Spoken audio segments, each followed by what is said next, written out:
Olá, meus alunos, mais uma vez aqui o professor Alisson Santos para falar um pouco sobre geografia, tá? E o tema de hoje é globalização e meio ambiente. Vamos estudar um pouco sobre essas ações, tá, pessoal? Ó, bem no século XXI, no atual século que nós vivemos, né, estamos degradando muito o meio ambiente, isso por conta das questões industriais, né, da produção, né, de produtos, certo, pessoal? A construção de moradia, a irrigação de plantação, certo? A liberação de gases para a atmosfera, isso acaba trazendo vários prejuízos, a poluição das águas, entre outras questões, tá certo? No que se refere à produção de lixo, pessoal, tá? Por conta da oferta de produtos, por conta desses produtos serem também obsoletos, né? Já tem um tempo de vida útil já programado, certo? O ciclo de consumo, né? Na busca de lucros com capitalismo, etc. Então, o lixo sólido ele gera hoje no mundo 1,3 bilhões, né, de toneladas. Então, veja só, em 2025, tá, a gente está fazendo uma prospecção de que esse número ele aumente para 2,2 bilhões, tá, de material sólido, de lixo. Tá, pessoal? Então, isso é muito preocupante. Veja aqui esse mapa do ano 2016, olha só.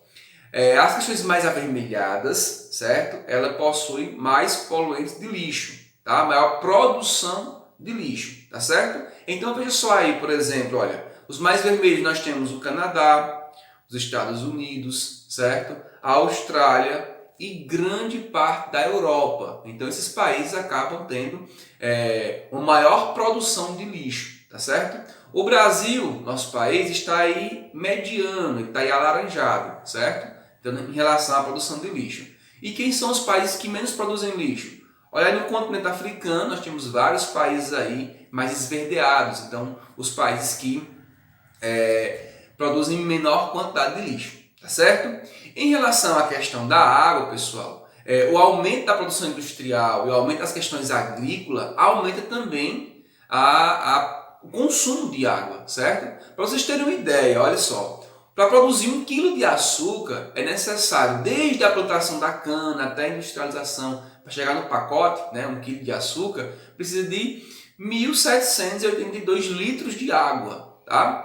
Para produzir, por exemplo, 1 quilo de arroz, 2.497 litros de água. 1 quilo de chocolate, pessoal, 17.196 litros de água. Então, que o chocolate, por exemplo, é desde a produção, a plantação do cacau, né, a comercialização dele e o manuseio dele até transformar em chocolate. Então, quanto mais consumo, pessoal, maior a questão também do consumo de água, do gasto de água. Sem falar que na agricultura, por exemplo, os fertilizantes, eles acabam poluindo o solo. Solo esse, né, que está lá sustentando os nossos lençóis freáticos com água. Tá certo, pessoal? Então é muito complicada essa questão de produção e o consumo de água, o gasto de água para isso. Tá certo? Então os países que estão se dividindo, por exemplo, em rios, lagos ou aquíferos, que estão em limites, certo? Nesses limites, esses países podem, inclusive, no futuro, ter algumas disputas por questões de água. Dou um exemplo para vocês, olha. O Egito e o Sudão, esses dois países, por exemplo, eles são divididos pelo Nilo. Eles dividem o Nilo, de fato, tá certo? A Turquia, o Iraque e a Síria, eles dividem o rio Eufrates, certo? Então, é possível, se não for feito nada, que no futuro esses países briguem por questões de água, tá ok? No que se refere ao aquecimento global, pessoal, o que é isso? De fato, são gases na atmosfera, o aquecimento global, que isso é bom para a nossa sobrevivência no planeta, porque ele aquece, de fato, esse manto que deixa a Terra numa temperatura ideal para a nossa sobrevivência. Porém, o aumento de gases faz com que esse aquecimento ele seja sufocante. Tá? E qual a consequência disso? Os furacões mais intensos, ondas de calor mais frequente, certo? A elevação dos níveis do oceano, que acaba inundando algumas ilhas. Tá? E automaticamente também, pessoal, afeta a produção alimentar, certo? Gerando aí uma instabilidade alimentar muito complicada. Veja o gráfico aí, olha. No Nordeste brasileiro, por exemplo, houve uma diminuição de milho, arroz e trigo. Olha aí, o milho 10%, o arroz 14% e o trigo também 14% por conta dessa onda de aquecimento global, certo? Na América Central, por exemplo, houve uma diminuição na produção de milho, milho não, na produção de trigo, pessoal. América Central, produção de trigo, arroz e feijão, certo? No leste africano, milho e feijão houve a diminuição. E na Nova Zelândia aí, a questão do pasto para os animais, né? Capim para os animais, houve também uma diminuição, que automaticamente, né, o gado mal alimentado também há uma diminuição na questão da pecuária, tá certo? E com isso, houve-se no mundo, né, muitas eu posso dizer, conferências ambientais para tentar resolver essas questões, principalmente do gás atmosférico. Tá? Então, as conferências mundiais sobre o meio ambiente, ela ocorreu dentro, né, devendo, né, essas questões dos gases, né, em relação à atmosfera, esses gases nocivos. Então, tudo era pensado para tentar diminuir ou esses gases ou algumas questões graves que danosas ao meio ambiente. Tá? Então, as organizações das Nações Unidas, tá, sempre promoveu essas conferências, como, por exemplo, a Rio 92, a Rio+20, a Conferência de Kyoto. Qual é o objetivo? Reduzir emissões de gases para este efeito estufa. Tá? Então, as conferências, pessoal, das Nações Unidas sobre o meio ambiente e desenvolvimento da Rio 92, ou ECO 92, certo? Debateu sobre o crescimento autossustentável, o crescimento sustentável, ou seja, crescer economicamente, porém de forma sustentável. Então, o resultado dessa conferência gerou vários documentos importantes, como, por exemplo, a Carta da Terra, certo? A Conferência sobre a Biodiversidade, tá? Deixa eu ler aqui para vocês, ó. A Desertificação e Mudanças Climáticas e também a Agenda 21. Então, esses 4 documentos foram muito importantes no que se refere à questão da ECO 92, ou Rio 92. Tá? Já em 2002, 10 anos depois, tá? Em Joanesburgo, na África do Sul, houve outra conferência ambiental. Para quê? Qual o objetivo disso? Avaliar a Rio 92, certo? Que ocorreu no Rio de Janeiro, certo? E renovar o compromisso com o meio ambiente, certo?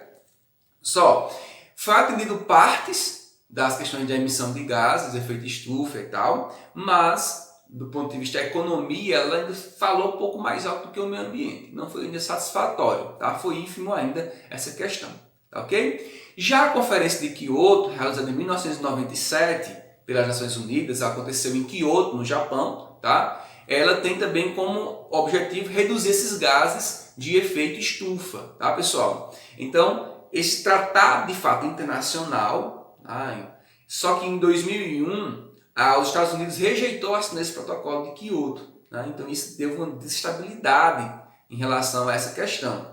Mas, pelo acordo, os países desenvolvidos deveriam reduzir 5,2% dos gases do ano 2008 ao 2012.